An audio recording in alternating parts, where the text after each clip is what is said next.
의미를 우리가 알면서 고백하시면은 아마 여러분들 우리 신앙생활에 큰 도움이 될 겁니다.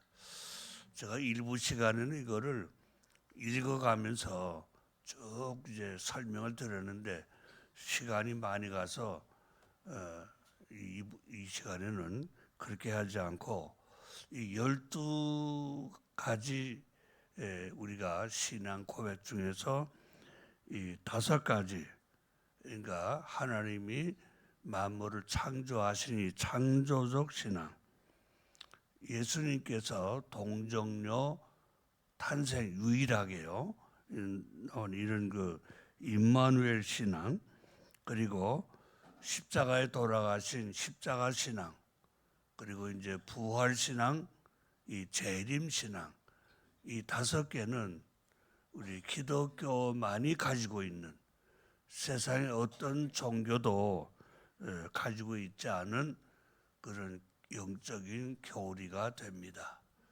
이 중에서 또 십자가 신앙하고 부활 신앙은 우리 기독교가 자랑하고 우리 기독교가 가지고 있는 가장 핵심적인 그런 신앙 고백이 됩니다.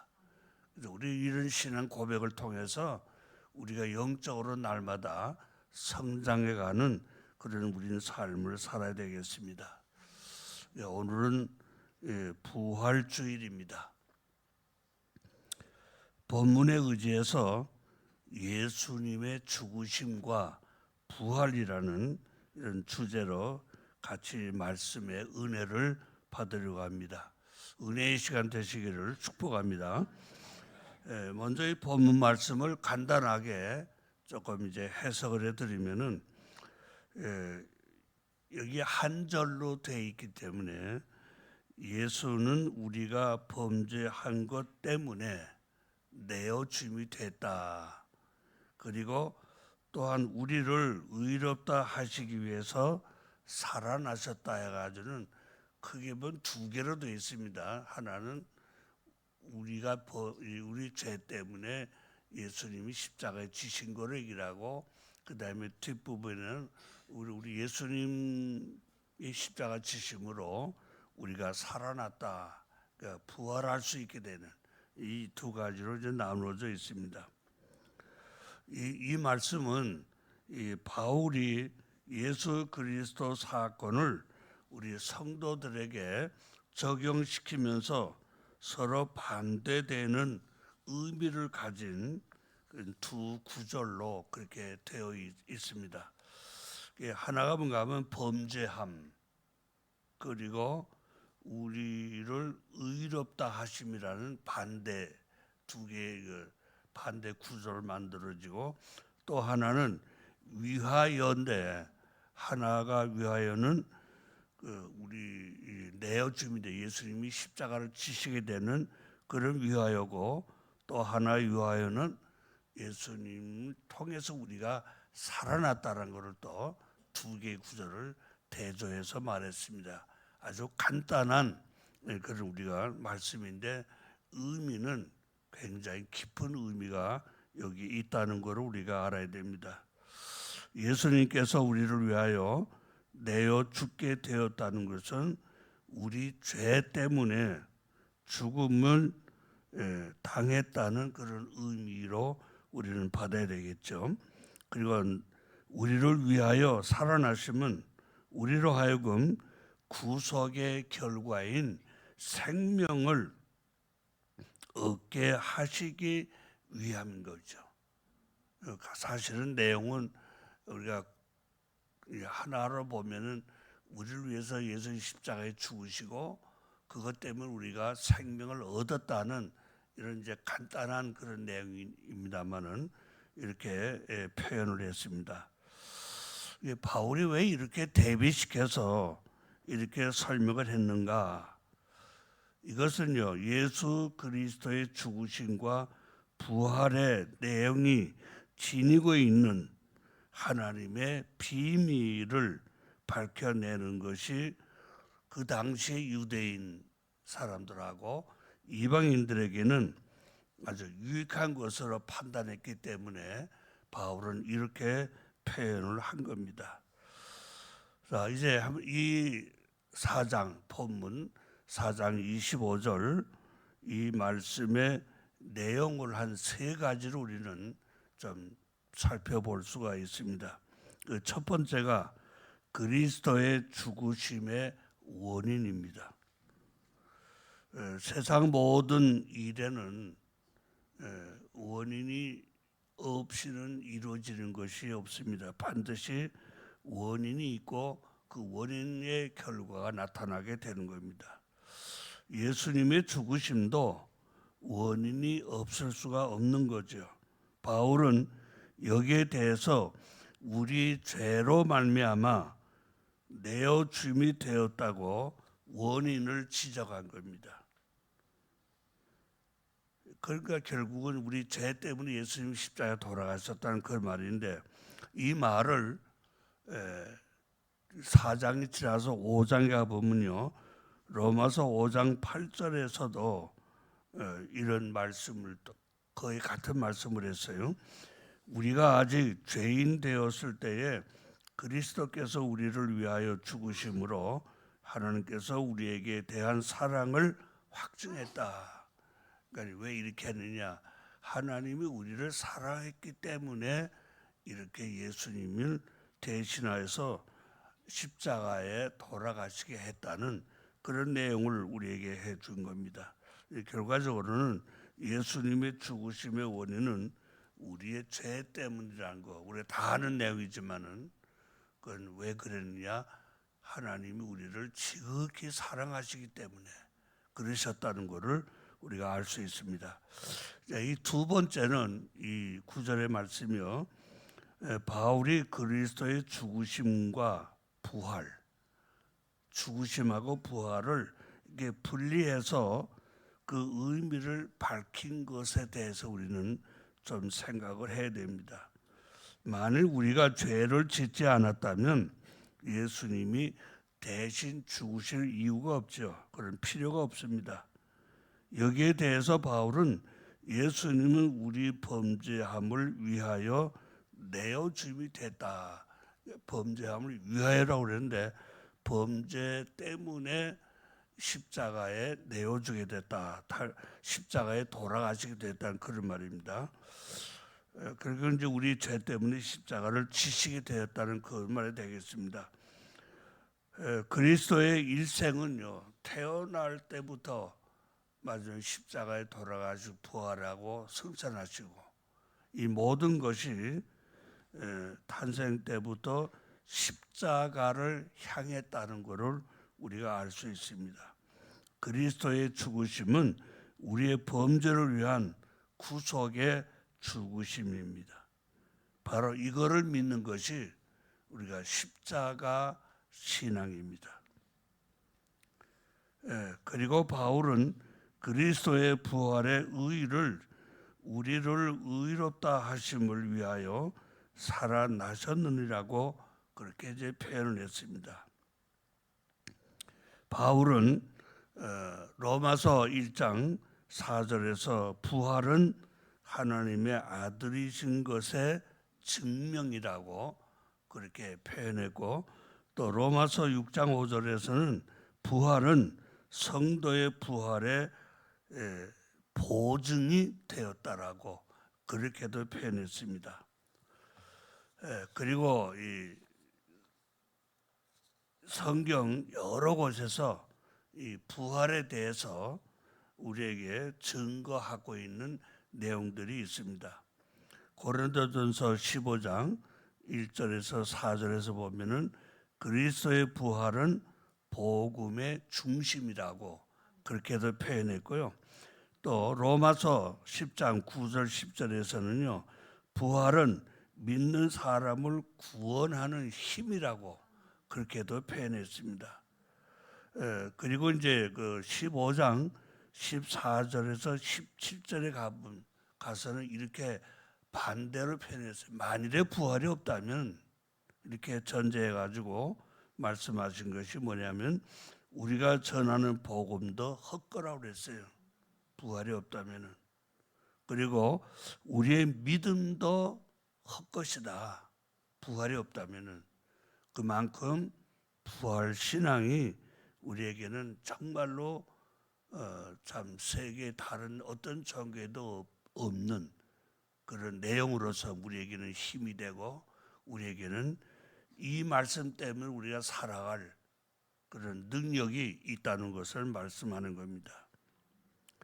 우리가 계속 죄 가운데 있을 것이라고 부활의 중요성을 말한 것도 부활이 없으면은 우리는 죄 가운데 계속 있을 수밖에 없다. 부활의 중요성도 말씀하고 있습니다. 그런데도 불구하고 말이에요. 그리스도의 부활은 과거에 있었던 역사적 사건이기 때문에 지금 우리가 계속 볼 수 있는 것이 아니죠. 그래서 사람들이 이거를 믿으려고 하지 않습니다. 부활하게 되면은 도대체 뚱딴지 같은 이야기라고 말이에요. 아예 일소해버리고 아예 믿지를 않으려고 합니다. 그래서 세 번째는요, 우리가 그럼 어떻게 이거를 증명해야 될 거냐 해서 여기 오늘 이 로마서 4장 25절에 좀 근거해가지고 예수 그리스도의 부활을 한번 증명을 우리가 해서 얘기를 할 필요가 있을 겁니다. 그래서 세 번째는 예수 그리스도의 부활을 증명해 보겠습니다.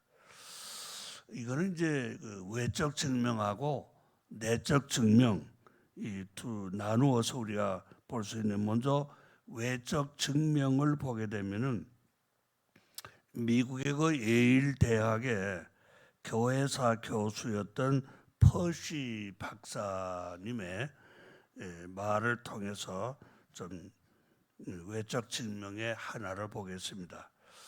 이렇게 말했습니다. 우리는 복음서 기록의 사실성에 관해 어떤 다른 고전들의 기록보다 더 많은 증거를 가지고 있다. 이게 무슨 말인가 하면은 우리가 역사적으로 많은 기록들이 남겨져 있죠. 우리가 세종대왕이 다 기록으로 봤지만 알고 있지만 세종을 본 사람 아무도 없잖아요. 기록을 보고 우리가 다 인정을 합니다. 근데 그 훌륭한 세종대왕의 기록도 우리가 부활의 기록만큼 많지 않다는 거죠. 어떤 거는 간단하게 지나가기 너무나 많아요. 근데 예수님이 부활하셨다는 사실에 대한 기록은 성경에서도 많이 기록이 되어 있지만은 고대사에서도 많은 기록이 남아져 있습니다. 그 얘기를 한 겁니다. 그래서 만약 그 다음에 이렇게 얘기해요. 만약 복음서의 사실들을 그러니까 부활에 대한 사실이죠. 이것을 의심하는 사람이 있다면 그 사람은 역사책에 기록된 어떤 내용도 믿을 수 없을 거다. 너무 간단하게 지나간 그런 걸 어떻게 믿겠느냐. 이렇게 자세하게 기록되어 있는 이런 부활 사건을 믿지 않는다면은 이렇게 이 퍼시 박사는 이야기를 했습니다. 또 일본의 신학자 우치무라 간조는 또 이렇게 얘기를 했습니다. 내가 예수 그리스도의 부활을 믿는 것은 하나님의 크신 능력을 믿기 때문이다.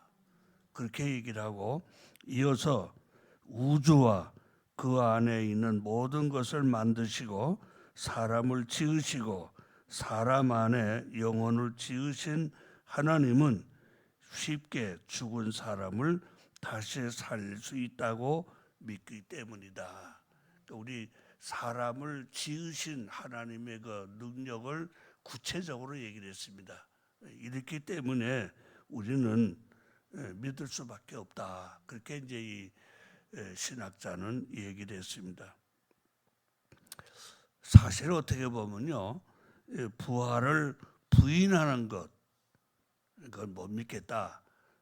사실이 아니다. 이게 부인하는 것은 부활을 믿는 것보다 더 힘들어요. 믿는 게 훨씬 쉽다는 거죠.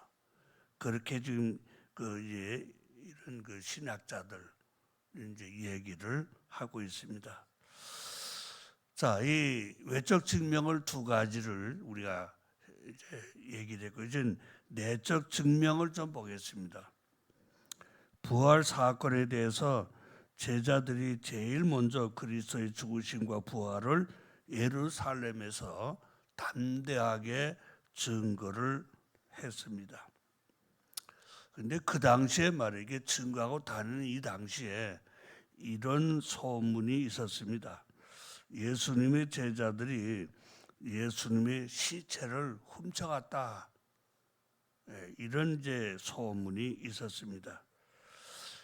근데 이거는요, 만일 우리가 그렇다면 제자들이 훔쳐갔다면은 어떤 사건이 연관이 돼야 되냐면은요, 그 당시 뭡니까? 예수님의 시체를 파수꾼들이 딱 지키고 있었습니다. 엄하게 지키고 있었는데, 그만 시체가 제자들 도둑질해 가는 거를 몰랐으면 그 파수꾼들은 어떻게 됐겠어요? 다 사형당했을 거예요. 다 죽임을 당했을 겁니다. 근데 기록에는 그런 건 없어요. 이건 아니라는 거죠. 이런 우리가 증명을 해볼 수 있는 겁니다. 특히 제자들은 말이에요. 사실은 그 시체를 훔쳐갈 만한 그런 용기와 모험도 없었다고 우리가 봐야 돼요. 만약 제자들이 그런 용기가 있고 모험이 있었다면은 아마 예수님 십자가에 못 박히기 위해서 빌라도 법정에서 여러 가지 어려움을 당할 때에 가만히 있었겠어요? 그때 좀 같이 좀 힘을 합쳐가지고 예수님을 구해냈거나 그렇게 했을 텐데 그러지 못했죠. 다 도망갔습니다. 그랬기 때문에 우리가 이런 이야기는 우리가 그냥 아무렇게나 던져서 얘기할 수 있는 부분은 아닙니다. 시체는 제자들이 도적질해 간 것이 아니라 부활한 겁니다. 그런데 성경은요, 예수님과 같이 우리 성도들도 부활한다고 그렇게 증거하고 있습니다. 우리 성도들도 부활한다.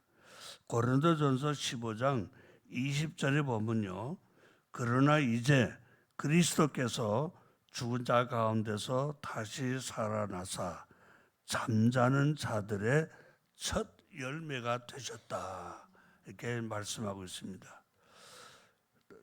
그 20절 지나서 22절에 보면요, 아담 안에서 모든 사람이 죽은 것 같이 그리스도 안에서 모든 사람이 삶을 얻으리라. 그러니까 우리 다 부활할 수 있다는 그런 말씀이 되겠죠. 이어서 말해 23절에 보면은 그러나 각각 자기 차례대로 되리니 먼저는 첫 열매인 그리스도, 다음에는 그가 강림하실 때, 재림하실 때예요. 재림하실 때에 그리스도에게 속한 자라고 그랬어요. 이게 뭐예요? 예수 믿는 사람이죠.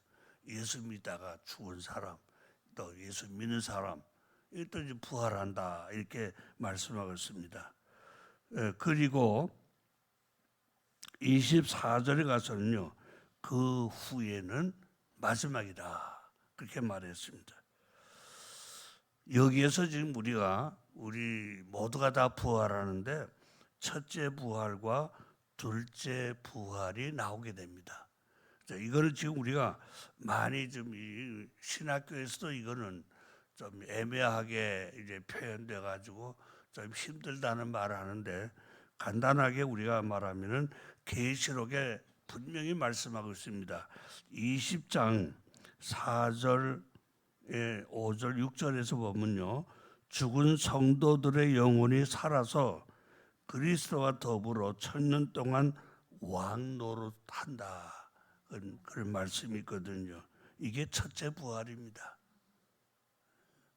그 다음에 이제 둘째 부활은요, 계시록 20장 12절부터 15절에 나오는데, 최후의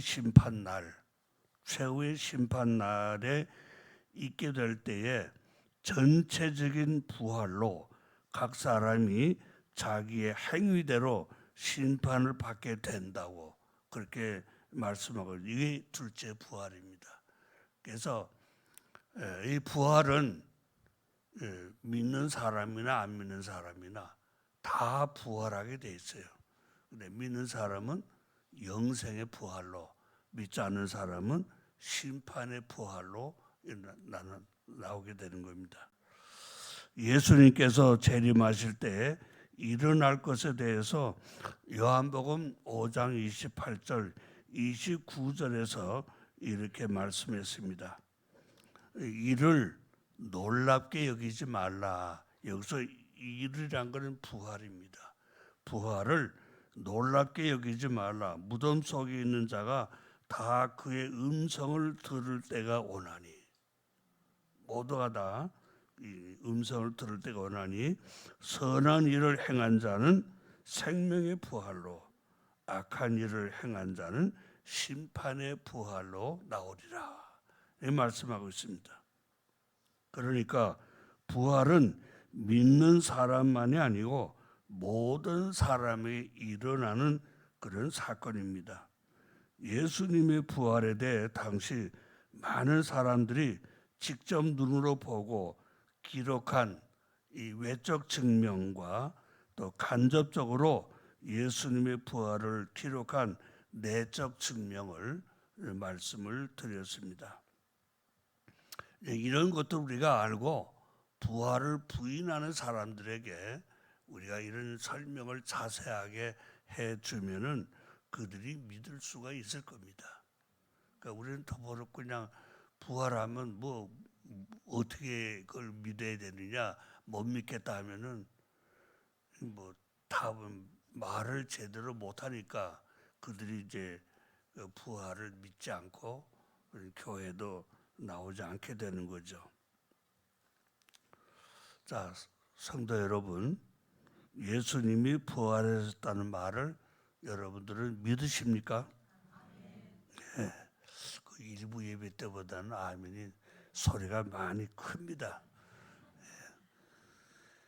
예, 여러분 아멘 하신 대로 믿으셔야 합니다. 그런데 예수님의 부활에 대해서 이런 통계 조사가 하나 있습니다. 미국에 있는 세계적인 주간지인 타임지가 있죠. 이 타임지에서 설문조사를 했어요. 미국의 어느 교단입니다. 교회가 아니라 교단이에요. 우리는 이제 대한예수교 장로회 교단이잖아요.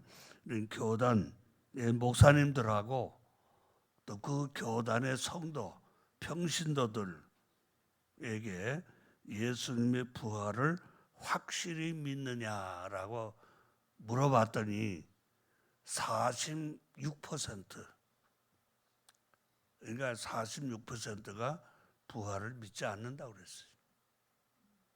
그러니까 그게 뭐예요? 2명 중에 한 사람은 부활을 안 믿는다고 그렇게 답한 겁니다. 이거 참 충격적인 그런 이제 답변. 이게 미국에서 일어난 거예요.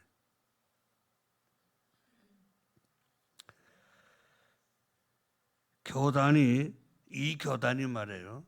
그 다음에 그 어떤 통계가 나왔는데 한 4년 동안에 말이에요.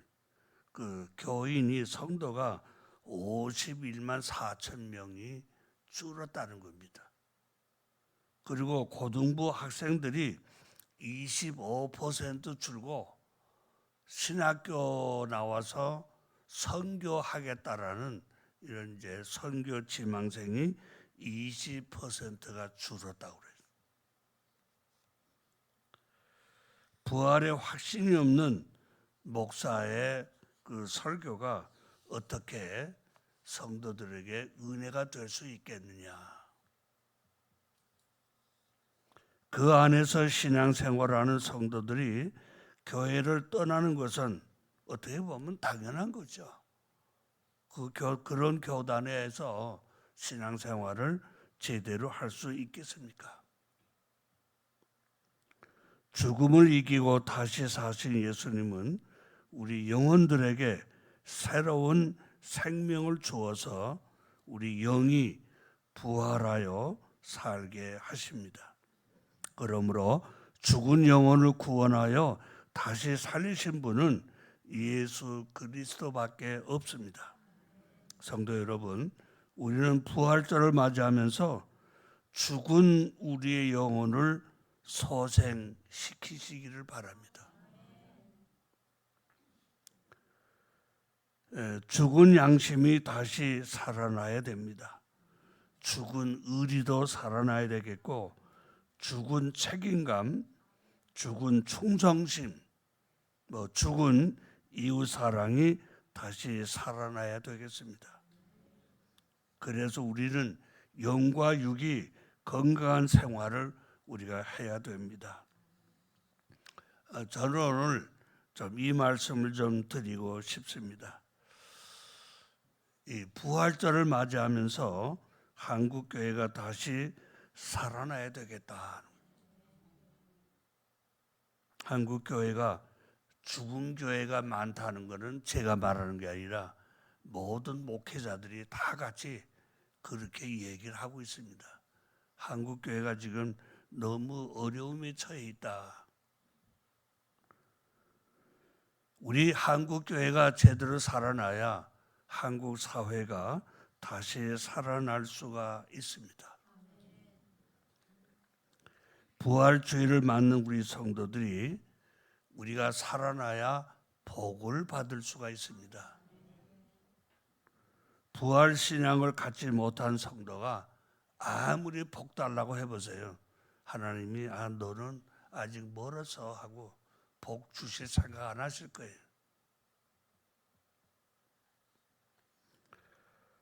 성도 여러분, 우리 한국 교회를 위해서 기도하시기 바랍니다.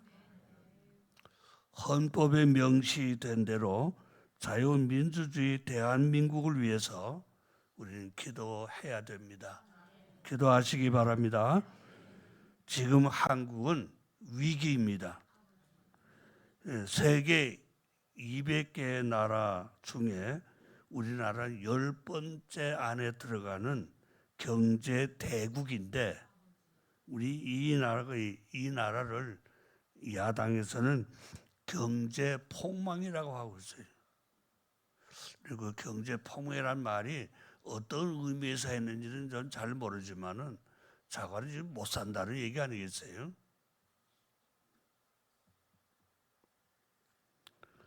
제가 20대 때입니다. 20대 때는 미국이란 나라가 꿈의 나라였습니다. 다 저길 가서 공부하고 싶어서 그랬습니다. 그런데 지금요, 우리나라가 세계 여러 나라에서 말이에요, 오고 싶어 하는 꿈의 나라가 됐습니다. 이게 우리 대한민국이에요. 그런데 왜 위기입니까? 나와 생각이 다르면, 나와 정치적 편향이 다르면 무조건 편을 갈라서 싫어하고 또 심지어는 욕하고 저주하는 이런 상황이 되었기 때문입니다. 바로 이것이 우리나라의 위기입니다. 저는 선거를 앞두고 너무 분열되어 있는 이런 상황을 크게 걱정을 하고 있습니다. 지금 한국교회는 하나님께 이런 위기 상황에서 건져 달라고 SOS를 보내야 됩니다. 마음이 갈라져 있는 우리 사회가 하나가 되게 해달라고 우리는 SOS를 쳐야 합니다. 여러분, 화재가 나면 어디다가 우리가 SOS를 칩니까? 119에다가 하죠. 어려운 상황이 닥치게 되면 어디다가 우리가 전화를 합니까? 112에 하죠. 112에다가 합니다. 여러분 지금 우리가 지금 위기에 처해 있는데 우리는 무슨 전화를 쳐야 될까요? 위기를 구해달라고 해야 되는데 어떻게 해야 되겠느냐? 여러분 꼭 기억하세요. 3에다가 하면 됩니다. 333이 뭐냐? 333이 좀 띄워주시죠.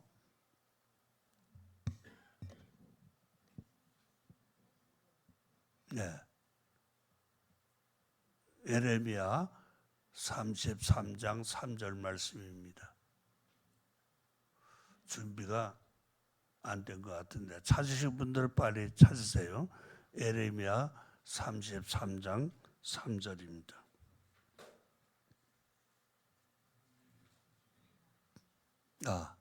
지금 띄워졌습니다. 같이 읽겠습니다. 시작.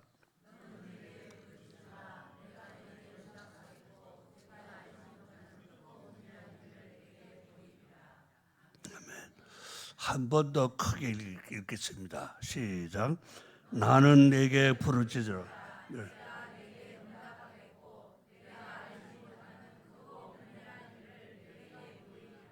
아멘. 이 말씀은요. 2절에 보면 이건 이제 3절 우리가 읽었죠. 2절에 보면은 이렇게 말합니다. 이를 행하시는 여호와. 그다음에 그것을 만들며 그것은 일이죠. 그것을 만들며 성취하시는 여호와가 3절에 말씀을 했다는 것이죠. 그러니까 하나님이 다 일을 행하시잖아요. 모든 하나님이 하시는 그 하나님이 우리에게 말한 겁니다. 내게 부르짖어. 그러면 일을 다 이루어 주신다는 거예요.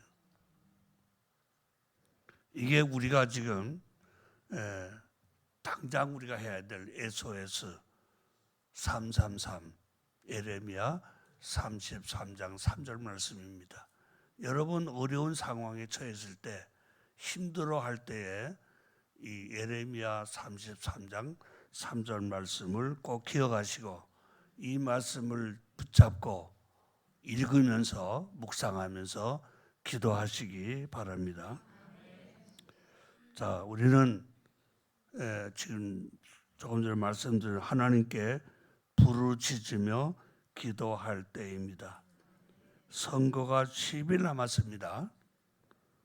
하나님의 마음에 합한 사람이 국회의원에 당선되도록 부르짖으며 기도하시기 바랍니다. 네. 뭐니 해도 하나님 마음에 합한 사람이 300명의 국회의원이 되어 있다면 이 나라는 걱정 안 해도 돼요.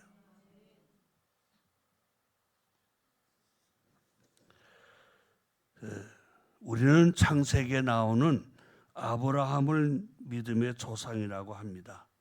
아브라함은 어떤 믿음을 가졌기에 믿음의 조상이라고 불리워지는가? 오늘 설교를 저는 결론 지으면서 믿음의 조상 아브라함의 신앙을 생각해 보면서 이 시대에 사는 우리 성도들의 신앙의 길을 한번 찾아보려고 합니다. 두 가지로 볼 수 있는데요. 하나는 아브라함은요, 바랄 수 없는 중에 바라고 믿었습니다. 바랄 게 없는데 그런데도 불구하고 바라고 믿었다는 겁니다. 자, 창세기 12장 1절 2절에 보면은요, 하나님께서는 아브라함에게 너는 너의 고향과 친척과 아버지의 집을 떠나 내가 네게 보여줄 땅으로 가라. 내가 너로 큰 민족을 이루고 네게 복을 주어 내 이름을 창대하게 하리니 너는 복이 될지라. 마지막 부분 복이 될지라 부분을 개역 성경에는 복의 근원이 될지라 이 말이에요. 그게 무슨 말이에요? 아브라함이 복을 주면은 하나님이 그 사람에게 복을 주겠다는 거죠. 아브라함이 그렇게 마음을 가지고 있으면 거기에 다 복을 주겠다는 거죠. 그러니까 복의 근원이 된다고 그렇게 표현되어 있습니다. 이 말씀은 어떻게 보면은요, 이 아브라함에게는 어처구니 없는 통지예요. 그렇지 않겠어요? 아니 참 옛날에는 그 집이 재산이고 땅이 재산이거든요. 이걸 다 몽땅 놔두고 내가 가란 대로 가. 그럼 이거 완전 거지더라는 거예요. 그렇게 지금 명령을 내린 겁니다. 지금까지 말해요. 열심히 일궈놓은 삶의 터전을 버리고 확실하지도 않은 곳 어디인지도 모르고 말해요. 그런 곳으로 떠나라고 하는 그런 말인데 여러분들에게 만약 이런 명령이 온다면 떠날 수 있겠어요? 자신 있게 다 버리고 갈 수 있겠습니까? 저는 좀 자신이 없어요. 뭐 그 놓고 떠날 것도 없지만은 어쨌든 그런데 우리가 이거를 떠나는 것이 믿음인 거죠. 우리는 그렇게 고백을 하고 떠나야 될 겁니다. 아브라함은 75세의 나이임에도 불구하고 그 12장 4절을 보면 여호와의 말씀을 따라 갔고 그랬습니다. 떠났다는 겁니다. 아무것도 보장된 것이 없고 말이에요. 바랄 수 있는 것이 없음에도 아브라함은 하나님의 말씀만 의지하고 길을 떠난 겁니다. 그러나 이 같은 이 길은 불안과 근심의 길이 아니라 아브라함에게는 뭐예요? 하나님을 믿는 마음으로 가는 믿음의 길이었습니다. 우리가 이런 믿음의 길로 가면은 무엇이든지 다 우리는 행할 수가 있고 하나님이 함께 하시고 말이에요. 나중에는 복이 될 수 있다. 그런 말을 우리가 알 수 있는 대목입니다. 아브라함의 신앙은 하나님의 명령을 따라 과감히 버리고 결단하는 그런 용기가 필요함을 우리에게 일깨워주는 그런 귀한 믿음으로 우리가 볼 수 있습니다. 아브라함의 신앙을 본받아 우리도 이런 마음으로 부활 신앙을 전하시기를 바랍니다. 또 한 가지는요, 아브라함은 하나님의 약속을 철저히 신뢰했습니다. 그러니까 아브라함은 집과 보금자리를 떠나는 그런 마음에 아무런 갈등이 없었다고 그렇게 말할 수는 없을 겁니다. 또 먼 길을 가면서 아무 어려움 없이 평탄하게만 갔다고 볼 수도 없을 겁니다.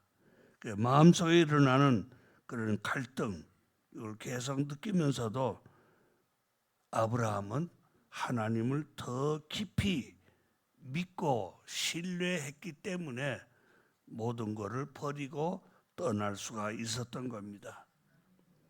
결국은 아브라함은요, 처음부터 끝까지 믿음의 행진을 할 수 있었던 겁니다.